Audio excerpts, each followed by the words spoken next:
The next step I want to talk about in the puzzle for fat loss, another piece of the jigsaw, is NEAT, non-exercise activity thermogenesis.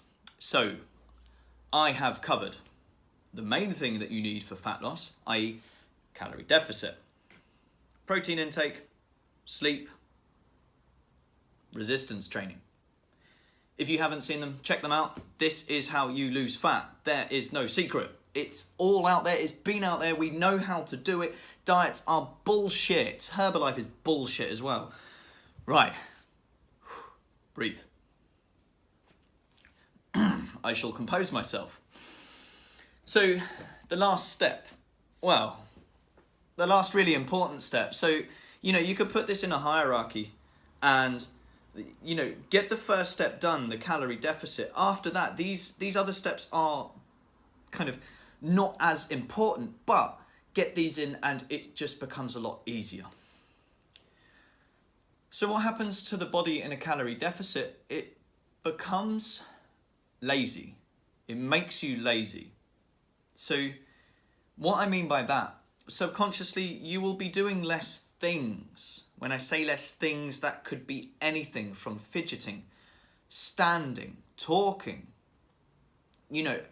You will be less active in general without realizing it. So step counting is a way to counteract the body's subconscious laziness.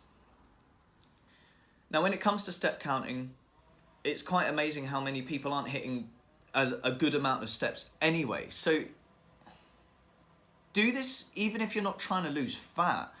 It's so important to be outside and walk for general health. When I say general health, I don't mean physical health as just physical health, but I mean mental health as well. So get outdoors and walk.